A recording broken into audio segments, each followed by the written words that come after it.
a little bit. Cool. So we're recording. Brilliant. All good. Yeah. Excellent. Here we go. Okay. Hi guys. Welcome to another Monday evening chit chat about everything fitness, health, and well-being. And you'll see on my screen today, I've been joined by Hayley, our amazing PT from the club. We're going to be finding out a little bit about what Hayley does.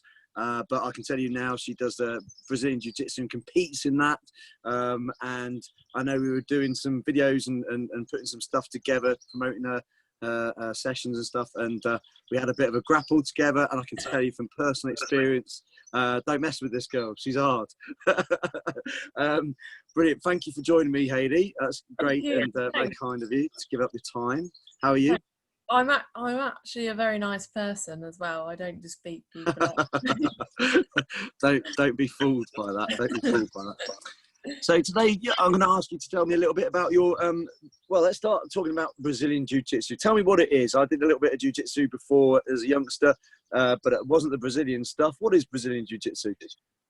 So Brazilian Jiu Jitsu is a grappling martial arts. It's very similar to judo. So there's no striking in it, no punching, no kicking. It's all about submitting your partner, so putting them in a arm lock or a choke or some sort of joint manipulation to make them tap out. So you'll see it you'll see it on the UFC. They do grappling in the UFC. But yeah, we train in a gi, a suit. We also do no gi as well, without a suit, still with clothes on. But not naked. Not naked, no. That's this morning. Yeah, it's a grappling martial art, and it's translated as the gentle art. So it's a way of controlling your partner or your opponent with leverage and weight. So anticipating their movements and using their strength against them often, isn't it? Yeah. And it's made for the smaller, weaker opponent to beat the bigger, stronger opponent. So that's perfect. And we'll talk about in a bit what you do with training young ladies and stuff, in particular schools for girls and stuff like that. And we'll chat about that in a bit. So with Brazilian Jiu Jitsu, so you mentioned UFC. Is that the sort of cage fighting stuff you talk about? Yeah. So that's how I got into it. I used to do kickboxing, and I done MMA, which is mixed martial arts, which is grappling and striking and wrestling and all the martial arts mixed together. I used to do that, and then I just went into jiu-jitsu. I just enjoyed the jiu-jitsu more. Don't really like getting punched in the face as much anymore. And I remember as a young guys when I was doing my Marines training, they do jiu-jitsu there. But the reason being, because if you look at every bar fight in the world, it starts with the old punches. And if you're lucky, someone might knock someone out. But in actual real life, it very quickly goes hands on, and it's grappling, isn't it? And so often falls to the floor. And that's why jiu-jitsu is so useful, isn't it, in real life? Yeah. I mean, it's really good for self-defense, because a lot of the times, most fights end up on the ground, and that's where most of what we do in jiu-jitsu. So we do all sorts of stuff. What do you do if you're on your back? How do you fight if you're on your back? How do you get out, back on top? So it's good for self-defense as well. Also, like, just for women as well, what to do if someone's like between your legs and you don't know how to get out, or if you can't escape, how do you submit the other person? Well, not submit them, but choke them out or break an arm. So it's quite good in that sense as well, for really close contact. And also, I think for a bit of self-defense, if someone appears to know what they're doing immediately and does something very quickly, that will put 99% of assailants, that'll put them off straight away, and they'll go and find an easier target, won't they? So it's so useful for that, isn't it, for self-defense, for real people in real situations. Yeah, definitely. If you sort of fight back a little bit and make the other person know, like tell them know that you know how to fight, then it usually puts people off in the first place. Brilliant. Okay, cool. So you got into Brazilian Jiu Jitsu through the fighting stuff, and now you compete at it. Tell us about your competitions and how that works. I've been competing since I was a white belt. I've been competing for the last 8 or 9 years in jiu-jitsu. you know, started off, there weren't a lot of women in the sport, you know, that amount of time ago. It's still a really new sport in that sense. So, you know, there have been competitions when I first started where, you know, you weren't matched up against people your own weight and not even your own sex. Sometimes I had to fight the boys sometimes because it was the only matchups I can get. It's different now. There's a lot more competitions around that, you know, you can compete every month if you want to. But I try and stick to the bigger competitions where I know I'm going to get some good opponents. So a lot of the times I travel to compete. I've travelled all around the world to compete. I've competed in New York. I got gold in that, which was good a few years ago. I every year compete in Lisbon, in Portugal, for the Europeans. There's the Masters Europeans in Barcelona, which we go to every year. So it's really nice. I get to travel a lot and compete in that sense. Sometimes That's I do cool. well, sometimes I don't. But yeah, I've got a few gold medals behind me. And that's really important because you just said there, sometimes you do well, sometimes not so well. And it's quite tricky. I remember talking to you before, because if you don't do well in your first fight, that's it, isn't it? Yeah, sometimes they're straight knockouts. Yeah, so if you lose your first fight, that's it. You don't get another one. So Even though you could probably do better with someone else, it was just a bit of yeah, bad luck. So sometimes you just got to take the falls, haven't you? yeah, it depends who turns up on the day as well and how you feel on that day. Sometimes you know, you'll have days where you just, you know, the nerves just get to you or whatever, because it's a really daunting thing stepping onto a mat and knowing that that other person wants to hurt you or like take you out or break an arm, you know, and they really want to win too, you know. And it is quite daunting, yeah. But Well, that's interesting, because it is, yeah, that's the thing about these sort of combat sports where it's 1-to-1. You know, you're going up against someone else who's just as willing to win as you. Is there anything that you use to sort of give yourself that psychological edge? Is there anything you do or tell yourself, or anything to say, well, I can do that, I'm gonna win this? Is there anything you do for yourself that gives you that edge? Or sometimes, like the day of the competition, there's, as it sounds like a bit weird to say this, but there's nothing I can do on the day of the competition of how I feel. All I have to do is just make sure that the leading up to it, I've trained as hard as I can. And, you know, even that on those days where I feel like I'm too tired, or I can't do this, or, you know, I just want to sit at home and eat or something, you know, there are days where I think that, and I think, well, my opponent is going to be training today, so I need to be training today. So, and if they're going to do this many reps, I want to do this many more reps, so I'm better at it. So on the day, yeah, you know, you try and talk yourself out of the nerves and stuff, and a lot of the time I'll just try and distract myself from the situation until I'm on the mat ready to fight. But yeah, it's the leading up to it. If I know I've done everything I can to get ready for that match, then that makes the biggest difference. And that is just, sounds boring, but it's just the consistency and the perseverance in the training. You know, it's never what happens on that day, it's what happens the 8-12 weeks, in the build up. years leading up to it. Yeah.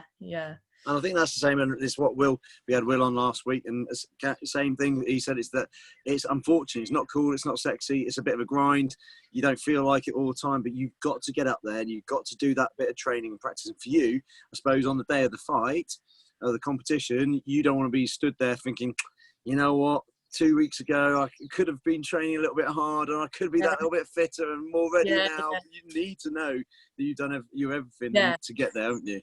Yeah, and it's almost like you're never ready, you know. A lot of my girls that come to my class and they think about doing a competition for the first time, they're like, oh, I'm not sure if I'm ready. And it's like, well, you'll never be ready, you know. There's never a time where you're ready. You just have to go out there and test yourself. That's all it is. It's a test. And you testing yourself against someone your own weight, your own age, your own experience. And if you do well, that means what you're training is good. And if you don't do well, that just means you learn something. You know, it's like the same as doing any other fitness test, you know, or even if it's just a class, you know, you never done a class before, not just jiu-jitsu class, but any kind of fitness class, it's almost like a little test of where you're at. And it doesn't mean you have to compare yourself to other people. You just see, you know, you do that class again in a few weeks time or a month's time, and you're like, wow, I find it so much easier this week or harder this week. You know, you just see where you're at, you know, and this is why it's good to push yourself in any kind of fitness. Take yourself out of that comfort zone, isn't it? And that's so important, isn't it? To stretch your boundaries. It definitely does that. Takes me out of the comfort zone, especially when I compete. Definitely, like, and then once you've gone through it, it's a huge buzz. Even sometimes when you lose, you like really learn so much about yourself. It's a massive buzz, a massive confidence boost when you do it as well. Yeah. But as well, it's about losing. My first, I did boxing and I did it in the army. My first one, I lost. I got a standing 8 count. This guy was battering me, and I was reading all over there. And you know, it was that was such an informative experience in my life. And I'm glad to say that never since did I have anything as bad as that again. But I almost like it was stage fright. Like you say, it's about being on a stage, you know, on a mat in front of everyone. And everyone's screaming and shouting. And this dude or dudette is trying to knock your head off. And for the very first time, it was such a shock to the system. It was like, no way. And I trained really hard, but I just wasn't mentally ready for it. And I got beat, and there's nothing you can do about it. The irony is they gave me a runners-up trophy, and that's going in the bin. Runners-up in a 2-man battle. Get rid of that.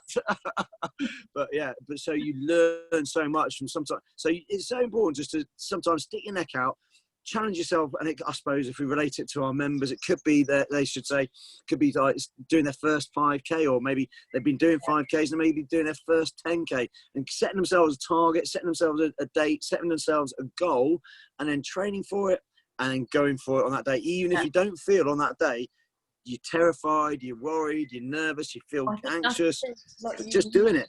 Yeah, you need to set goals that scare you, like, absolutely. If it doesn't, because scared and excitement are like 2 things that go together really well. So when you're in a fight, you get that nervous excitement, but adrenaline. You need that. Yeah, you need that to get you going in a fight. If you're too relaxed and someone's trying to fight you, you're not going to switch on. So it's the same, like you say, if you're going to set yourself any kind of goal, even if it's like a 10K, or you think you can do a 10K, set yourself a half marathon goal or a marathon goal if running is your thing, you know.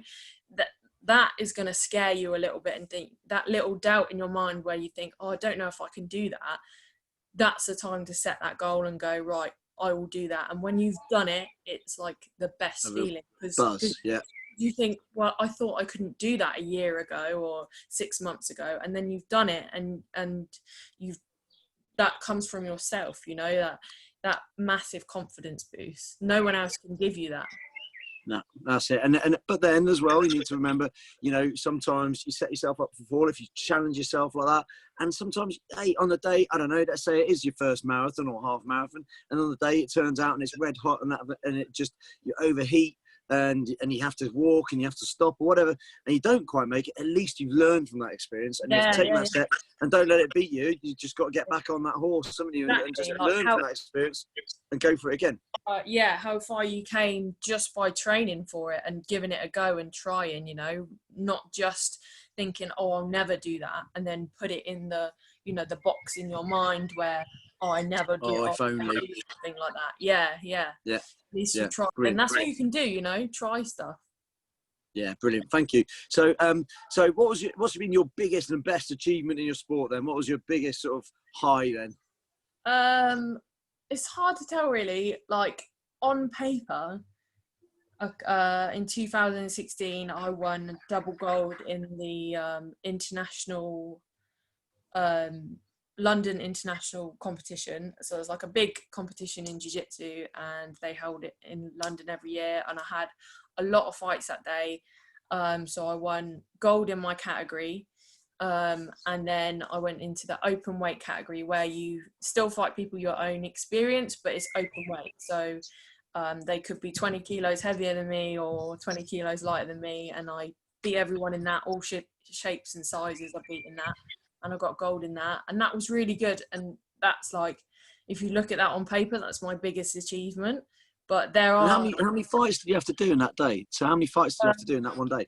so I think I had 6 fights that day, and they're all 6 minutes each.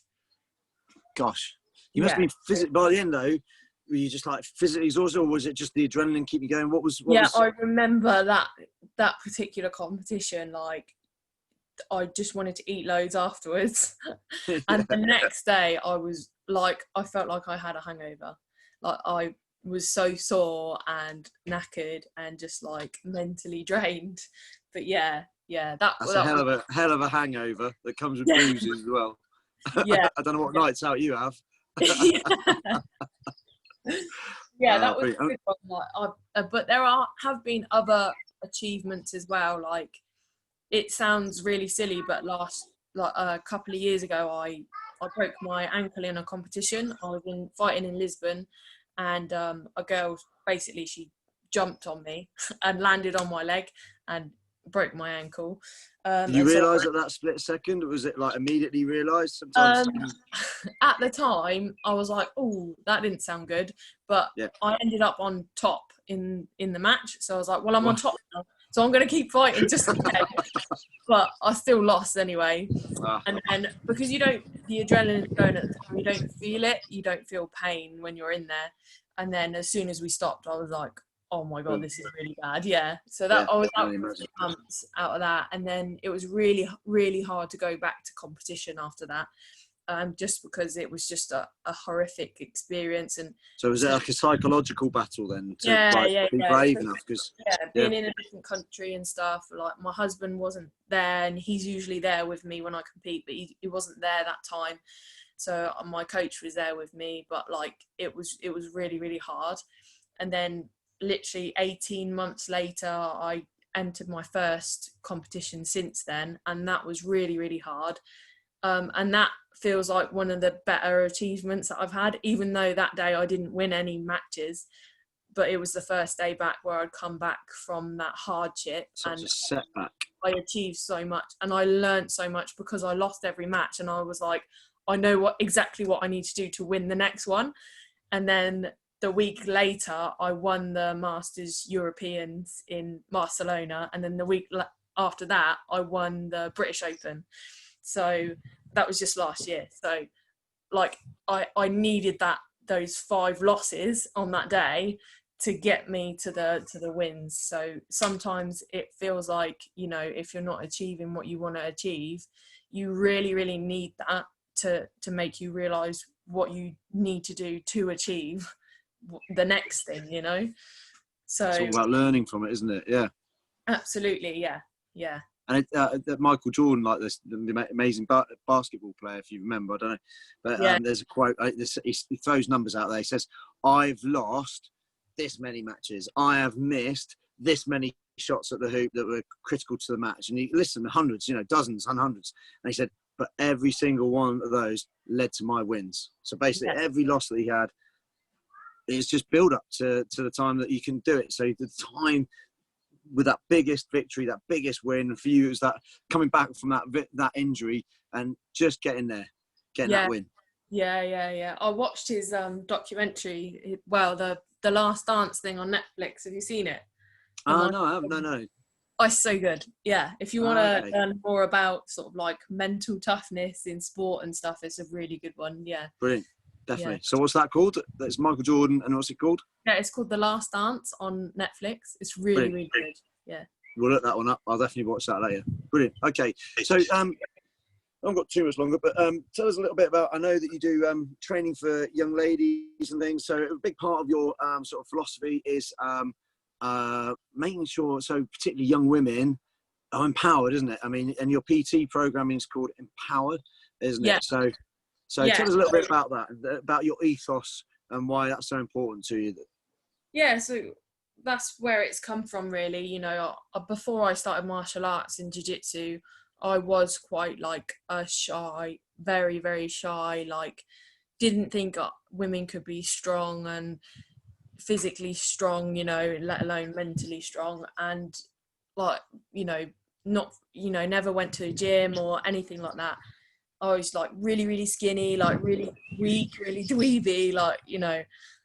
And then I started martial arts, and that empowered me to believe that I could be something a bit more than what I thought I could.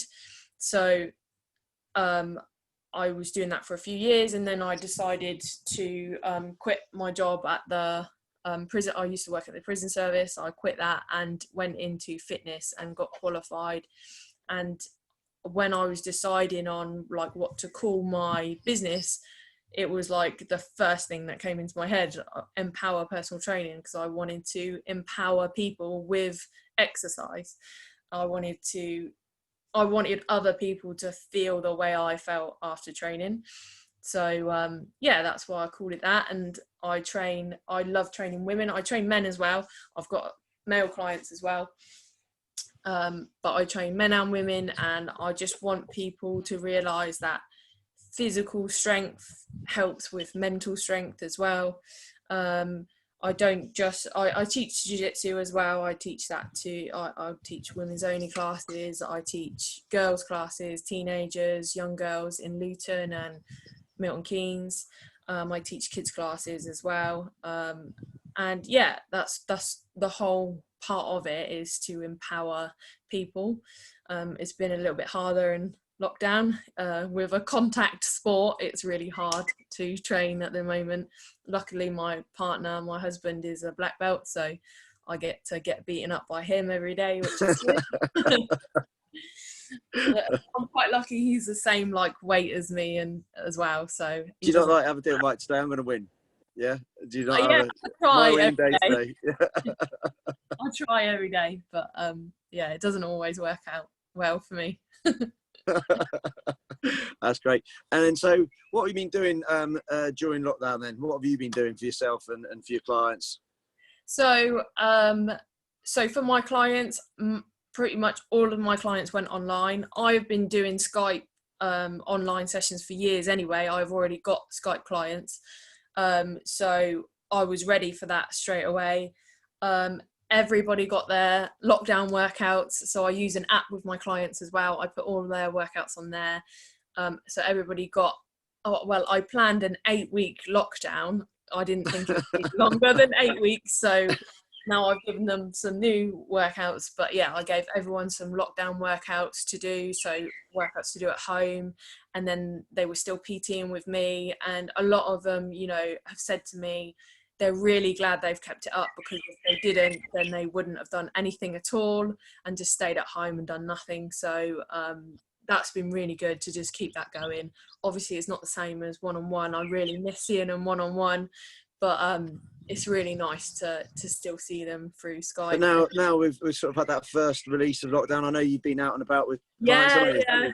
Yeah, I've done some outside workouts already, so I'm allowed to PT outdoors now.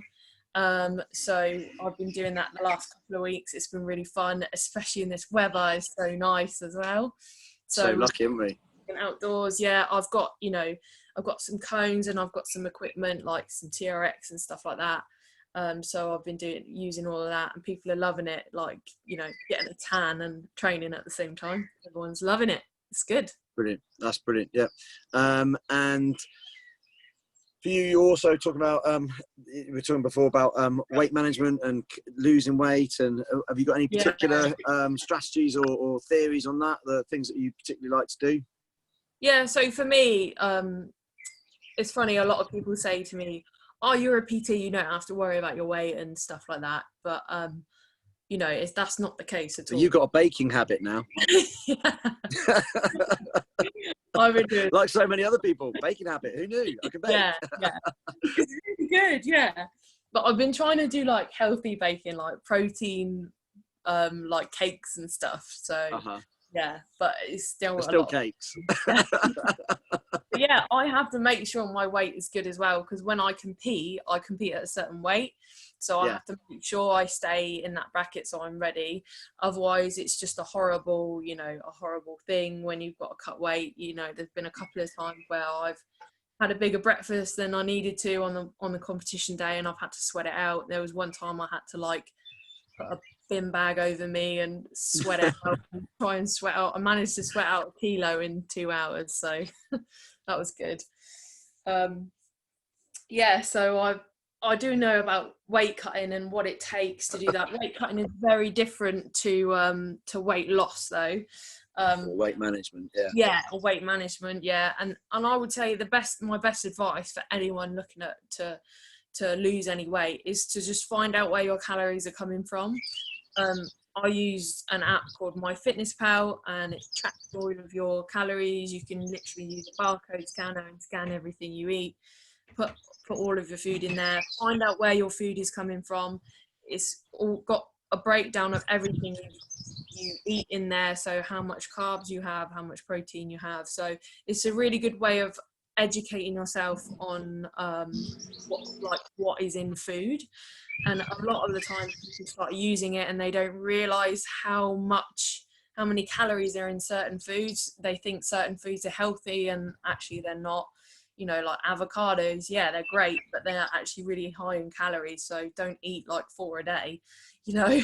So like, I would say that's the best way to lose weight is to track it. Understand, know what you're eating, isn't it? Just educate yourself on it. And I guess it's like being accountable as well, because it's like, I like to use the bank account analogy. I know how much money's in my bank account. I know how much money I've got to spend each week.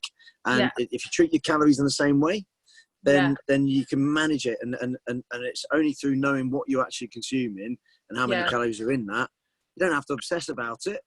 No. But you just need to have a good understanding of it. And then you can make those choices. Go, you know what? I've been really good this week. So Saturday night we're going to have our social, and it's gin tasting this week actually, as it happens. And I'm going to have far too many. Actually, gin's probably quite low calorie actually, isn't it? It's one of the lower calorie alcohol. It's a much lower calorie than beer. So. Well, it's 1 pint of beer is equivalent to having a donut. You know what I mean? That's to my mind. So that helps me manage my beer intake. No, that's brilliant. Okay, cool. So, any last words from you? Hey, that sounds dramatic, doesn't it? Last words. I mean, you're not going anywhere. It's just coming. And basically, are you looking forward to the gym being open? I mean, is there anything in particular looking forward to? What have you missed the most? I just miss like the atmosphere so much, like being part of something, you know. It's funny because I've got my own gym in my house. Like I've got like a mini gym in my garage, and lockdown's been really good because I've managed to like put a bit of work into that, make it really nice. We put a solar panel in it the other day. It's amazing. Like it's a perfect gym. But I still want to come back to energy. Like there's no way I'm stuck in there with no one else in it. There's no community, isn't it? It's community, isn't it? Exactly, like I miss that so much, and you don't get that in any other gym. Like you know, I've worked in a few gyms, I've been to a lot of gyms, and you don't get that anywhere else. I miss that so much. I miss my core classes on a Wednesday night, having a laugh with everyone, the mum and baby classes, like everything, and just the general atmosphere of the gym. I miss the outdoor stuff, especially at the moment, like, you know, doing workouts outdoors. Although I am training people outdoors, but it's just, being part of the gym is just like not the same, you know? So I can't wait to go back to that. That's lovely. No, thank you very much. We can't wait to. And basically we know that, you know, the outdoor things opening up today. We just found out today that, you know, groups of 6 is now definitely allowed. Groups of 6, that's 1 instructor and 5 people. So we're going to look at how we can manage that and maybe do some small groups. So we're really, as a gym, we're doing that small group programming, and that might be a way of incorporating it in some way. And then obviously we've got the Be Military Fit stuff. So we'll look at that, and then gradually I think that number will grow, and then I reckon July, maybe August. But I'm hopeful now it will be July that will be opening the doors to the gym. We'll just have to manage the numbers, people coming in and stuff like that. Yeah, it shouldn't be too, I think too people big. will understand that, you know, and people want to be cautious themselves, don't they? So I think it'll be really good. I bet there's a lot of people that just can't wait to come back. Yeah, it's the atmosphere, it's the community, isn't it? Yeah, definitely. Yeah. Brilliant. Well, Hayley, thank you so much for joining me today. That was really cool, getting insight into your jiu-jitsu and your mindset, and the mindset of an athlete or a mindset of a champion. In fact, that's really important and really good. And I love the fact that it's, whatever gets thrown your way, broken ankles and things like that, it's just there to challenge you. I get it. Yeah, it's all part of it. Yeah. Brilliant. All right, Hayley, thank you so much. Thank you. And I'm not even sure who I've got in next week, so we'll have to work on finding someone else. Almost, how can they be as inspiring as you? But we'll find someone else as nearly as good as you for next week. All right, buddy. Thank you so much. That was awesome. I'll speak to you soon. Yeah. Thank you very much. Cheers, buddy.